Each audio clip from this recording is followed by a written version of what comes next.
Circumstances might prevent you from being with your child in person, but there are many ways that you can still provide for them and fulfill your parental responsibility. Both parents have a legal duty to provide financial support for their children. The court may order one or both parents to make regular payments to cover a child's living and medical expenses. This is called child support. Even if you have a problem with the other parent, or are frustrated with your situation, running away or fighting the other parent doesn't make the child support go away. This only hurts you and your child. Even a small child support payment shows that you're trying to do the right thing and take care of your child. Do you have a child support order that you can't pay because you are incarcerated? The Arizona Department of Economic Security offers options to help you get out in front of the problem before it's too late. As a parent, you should work with the Child Support Office to establish a financial partnership that supports your children. If your child is receiving public assistance, formerly known as welfare, or has been placed in foster care, a referral is automatically sent to the Child Support Office and a case will be opened. Here's what you need to know. The Division of Child Support Services, DCSS, is the Arizona state agency that assists families with child support. DCSS doesn't always know when someone who owes child support becomes incarcerated. Contact them and tell them how long your sentence is expected to be to see if your child support order can be modified to 0 or stopped during incarceration. If you have more than one child and they are being cared for in separate homes, you may have several child support cases to modify.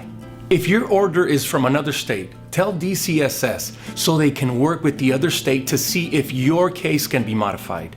Sometimes, if DCSS finds out that you're incarcerated, they will file a modification on their own. If that happens, be sure to return any required paperwork that they sent to you.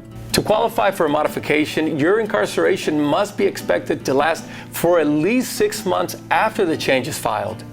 Also, child support must be adding up. Unfortunately, DCSS can't modify the order if the case is in arrears or is in back pay status. There is hope though. If you do not have your GED and have the opportunity to get it, you can send a copy of your transcript to DCSS and they will waive up to $1,000 of the money that you owe them. Also, if you cannot pay when you get out, you can apply for the Child Support Hardship Program. You can also ask the court to stop interest from building up while you are in prison.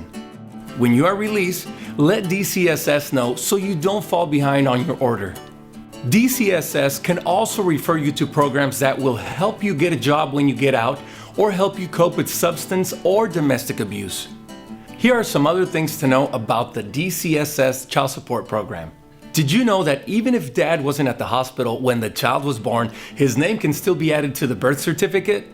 DCSS can help you establish paternity anytime before your child's 18th birthday, even while you're incarcerated.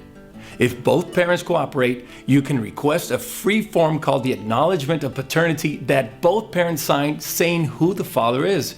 If both parents won't cooperate, DCSS can file a court action to establish paternity at your request. If you receive a letter saying that you are a father, do not ignore it. It's important that you respond, or you can be listed as a father by default. If there is any doubt about who the father is, get a DNA test. DCSS does those too. Your child support case information is confidential. I know that the child support process can be confusing. Here are some common myths and facts. Only the mother of the child or the custodial parent can apply for services from DCSS. This isn't true. Both parents and caretakers can apply for child support services.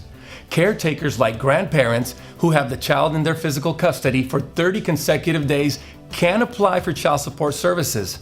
DCSS also helps all parties modify their order when it's appropriate. DCSS can erase payments that built up while the paying parent was in custody. DCSS cannot erase back payments owed. The paying parent is still responsible for what built up during his or her incarceration. DCSS always knows when the person paying child support becomes incarcerated. DCSS does not automatically know. You should let DCSS know about your incarceration and how long your sentence is expected to be. DCSS will then review the case to see if your child support order can be changed or stopped. If you receive a child support order, you only have 30 days to respond to the court or child support office. Every parent has the choice to provide for their child. It's easy to see child support as your enemy, but it also can be your friend because it shows the court and your kids that you care. Where to go from here? Get in touch with DCSS. Find out what your current situation is. Get on a plan so you don't fall behind now or when you are released. One way or another, it will catch up with you. So not paying your support, who is it really harming?